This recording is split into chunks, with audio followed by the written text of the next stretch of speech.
What's up, nerds? Welcome to Cool Nerd Show. I'm Steve Trezza. I'm Joe G. And as you can tell, we are reviewing Season 6 of Game of Thrones. Oh, I thought this was the second take on the Arrow Season 4 review.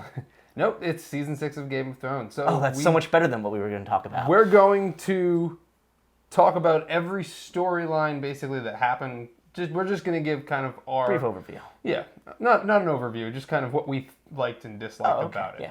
If we gave an overview, we would probably be here for an hour. As I tend to do. Yeah, well, we used to do that. I used to do that. Anyway, so we're going to get started. We are going to talk about spoilers, so... Wham, wham. Spoiler warning.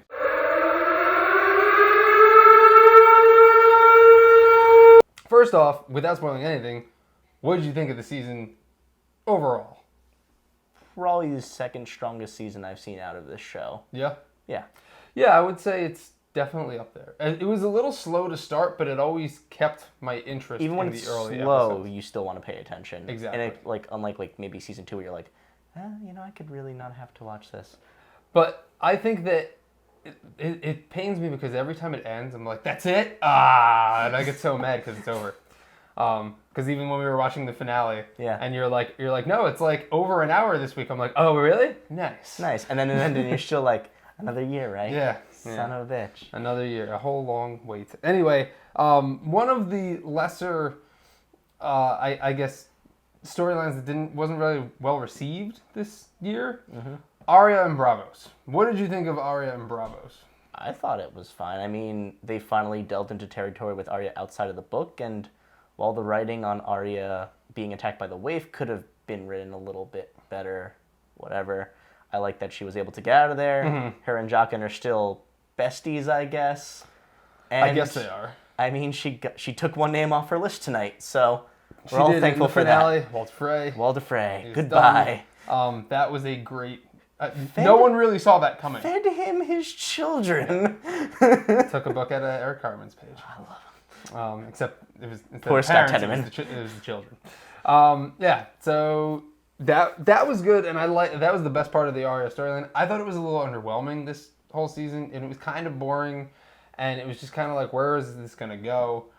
I'm glad it's over, to be honest with you. I'm glad she's in Westeros. I'm glad she's in Westeros too, because who knows? She might go back to. We could see another reunion. Her go back to Winterfell and Sansa and Jon. I think she's just going to go down her list now one by one. Just gonna go right to King's Landing. Oh, no, I think Hound might be next, in all honesty. She doesn't know the Hound's alive though. She'll find out.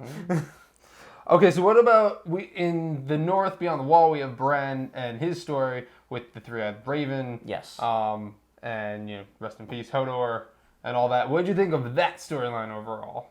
I think it was probably one of the better ones in the beginning. And then by the end of it, you definitely saw Bran act a little bit out of character than he's been known to in the series. He definitely, he acted rashly in the beginning of the show. And then this, you're just like, that's a little stupid of you. And I don't think you're that stupid, in all honesty, based on everything that you've experienced. But what happened. Now his direwolf is dead. Hodor is dead. Medieval Ghost Rider showed up and saved the day. And the tree people look like they're done, I guess. They're all dead if there's not like a remaining sect somewhere. But Benjen came back. But yeah, Medieval Ghost Rider. But now he's gone again. Gone again. He had a nice 2 episodes back. 5 minutes on screen. Yeah, something like that. I thought it was interesting, and the better part of that was actually seeing the scenes from the past. Yes. That was more interesting than the actual storyline that took place in the north. And also, I think it explains how there's always a Bran Stark in history. Yeah. So. Well, I hope to see more of that in season 7. So that was okay. It wrapped up, as everyone knows. We saw Everyone knew what was happening. Yeah. Jon Snow was born, and it was not. He's a Stark. Ned Stark's. And a something else that they didn't reveal yet, but he's a something else already. He's definitely a Targaryen. So. It's a something else. Okay, so what about Daenerys' storyline? With Meereen, we had a lot of stuff going on over there. We have Tyrion is now at the end of the season, he becomes her hand. Yep.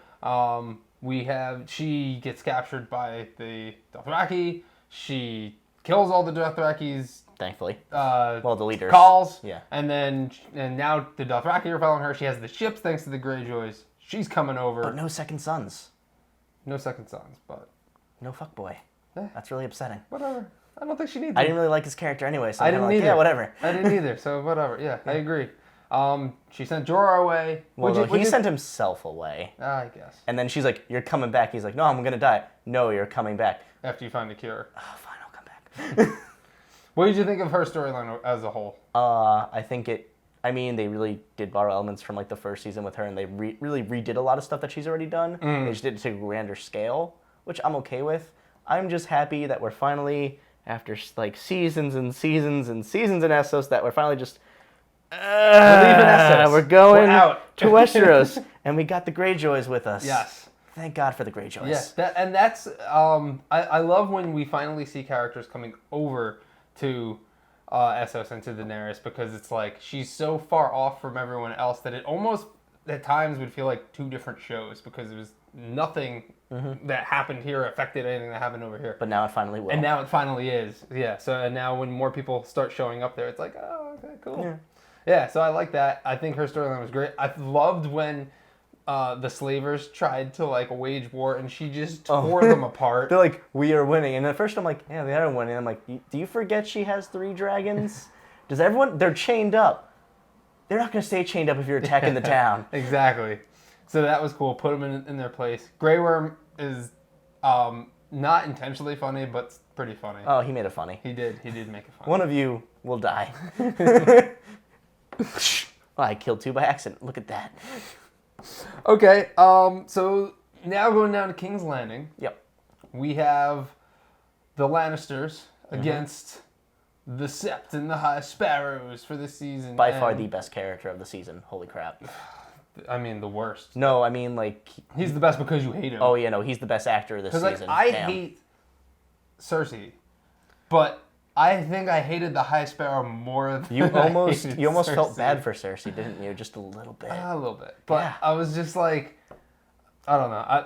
When she killed everyone, I was like, thank God, because that needed to end. Yeah. Like, they just pissed me off. Well, I think it needed to end also because you put that man in a scene, he's going to take over that scene. Yeah. And you don't need that in your last 2 seasons when you're maybe doing 8 or 6 episodes, I think, for the next seasons, respectively. I think they want to do 8 for each season. Okay, 8 for each. Even so. Yeah.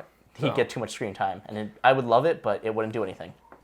Yeah. Especially now that we have to focus on the 3-way war I'm that saying we're about to Marjorie's get. dead. I'm not. Nope. Because I don't need Cersei light. I just need Cersei. Yeah, I guess. She's like, I'm conniving I was and surprised. I was like, wow. They actually killed Marjorie. And then Tommen kills himself. Because he's boring. So now they have... now all the Lannister children are dead. Yes. And yeah, it just felt a little underwhelming the way he went. No, well, I mean, that's Tommen's character, though. He is an underwhelming character. Yeah, that's He true. doesn't do anything. He just goes, "Oh, what did you tell me to do? I'm going to do that." I have no free thought. Well, when it was him and Marjorie, he was doing it for the poon. So, yeah. Yeah.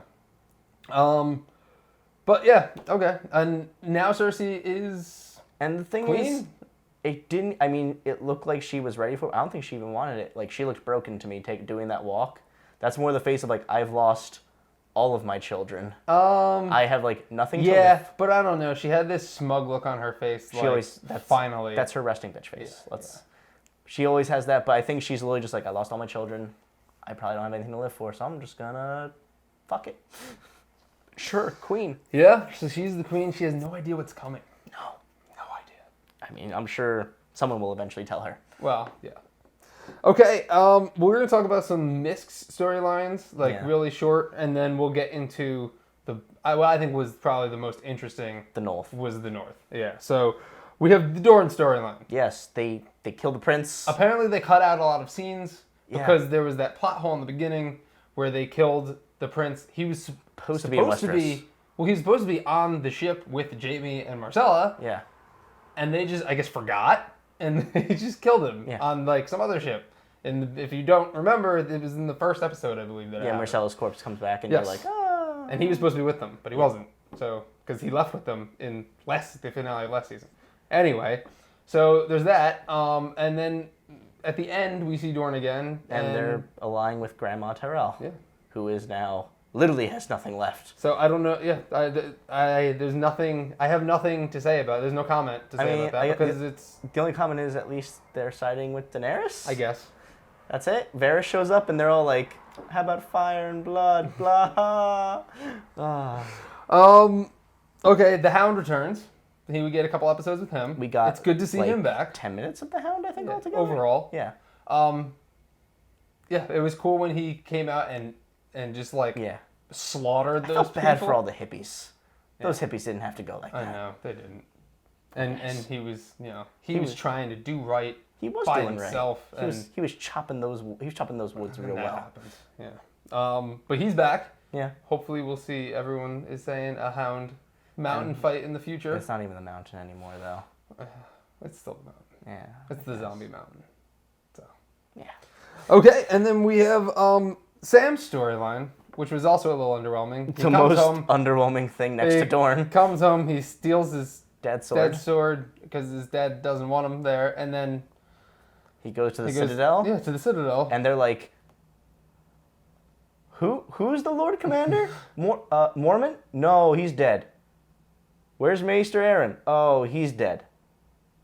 We don't have any of this. You need to go. All right, we're going to talk to like the arch guy, and you're going to stand in this. Look how big our library is. It's so cool. Yeah. That storyline was a little underwhelming. I thought we could maybe use a little bit more, but then again, there's so much story in Game of Thrones you can't. I know. Tell it all. So, if one of them had to be it, might as well have been Sam. Yeah. I don't care.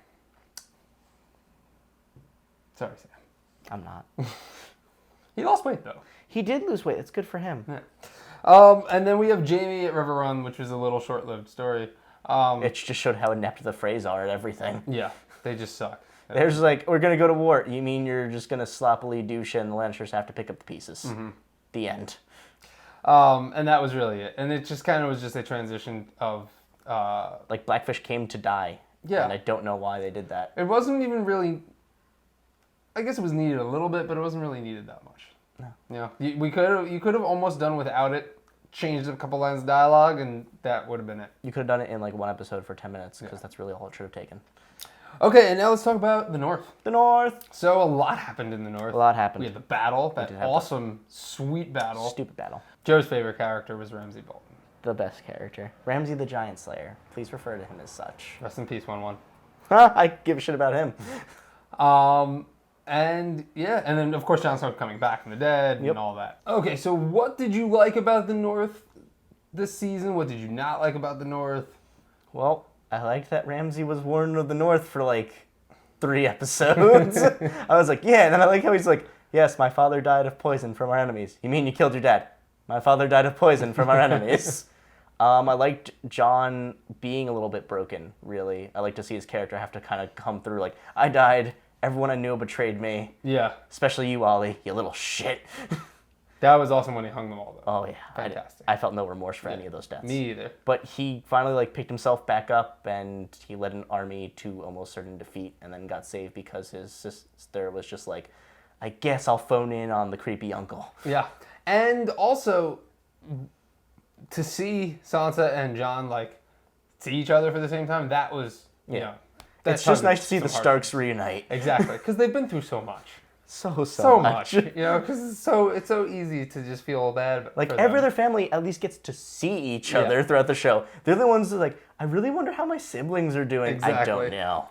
And then once those Stark flags, came down on Winterfell, it warmed your heart. Yeah, it really does.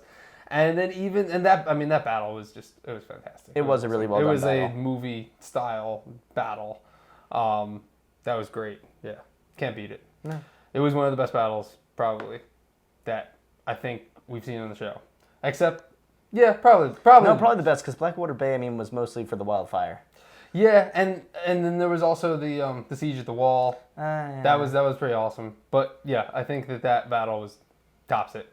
1-1, awesome, underrated character. I love him. He's great. He's great. Now he's gone. He's just a bigger Hodor. He's and he can speak better. Yeah. I was talking to my girlfriend Laura before, and I was talking to my brother before, and you know how when Ramsay kills one and the arrow just goes right in the eye? Right in the eye? Why didn't he just shoot Jon Snow?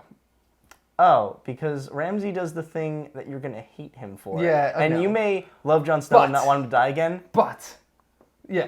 everyone loves Jon Snow. I know everyone loves Jon Snow. But let's just rewind I know. and just think about this for a second. You're watching Game of Thrones. One's looking at Jon Snow. One's about to die. All of a sudden, arrow goes through Jon Snow's head. Jon Snow dies. But everyone's already in Winterfell, so Ramsay's already defeated. Yeah. So then you still have the same ending, but now Jon Snow's dead. The problem is, I guess Ramsay. So many people would be pissed off, and like, it's not that I'm saying that like I wanted it to happen, but Yeah. I think it would have been interesting if something like that happened and no one would have saw it coming. Because if there's one thing that I can say about this season, it's I think that it is a little bit more predictable. I loved the season, but I do think that You can like tell now especially it's- that episode, you could kind of predict the entire thing that was going to happen. I think at least. No, you could. Yeah. The writing is now HBO quality, no longer George R. R. Martin. And book it's a lot quality. of fan service now. Yeah. It's a lot of like whereas George R. R. Martin didn't give a shit. He was just like, well, this person's gonna die. This person. Now it's kind of like they're servicing the fans. Everyone loves Daenerys. She's building her army. She's coming over. Everyone loves Jon Snow. He comes back from the dead. He kills Ramsay Bolton. Like, you know. Yeah. So a lot of the surprising things were like good surprises rather than like what the fuck surprises. I feel like. I mean, the set blowing up was a pretty good surprise. That was a pretty We good saw it coming during the episode, but you're just like, oh, we're doing this now. It happened at the very beginning of I the episode, which was know. great. Like it kicked off with that. Fantastic.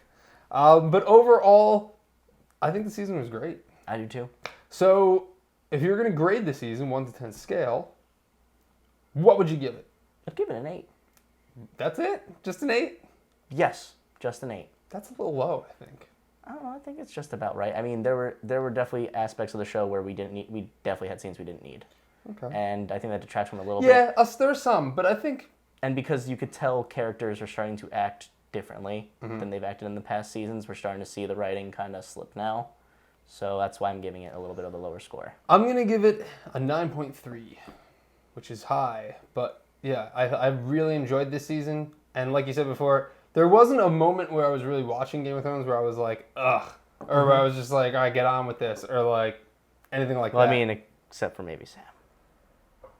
Yeah, but even in the same, I don't know. Every time I watched it though, I clinged to every word, and Yeah. even episodes where there wasn't any action or anything, I was still wanting more and wanting Because more. you and don't wanting want to miss a more. beat in case that means something Exactly, important in a later episode. It's just it's a great show, and after 6 seasons, for it to still be this good, says a lot about the show. We only have 2 more left. Yeah. So our overall grade is this. Because I can't do math right now. I don't want to do math right now. So, stay tuned because we will come out with another Game of Thrones theory video before the next season comes out, maybe within a couple weeks. Maybe we'll actually discover what that other half of Jon Snow actually is, folks. Oh. I have no idea what it could be. So, let us know in the comments what you thought of the season. And please like, favorite, subscribe. Check out all of our other videos over on our channel. And we'll see you guys over there. For more nerd videos like this one, be sure to subscribe to our channel and follow us on social media.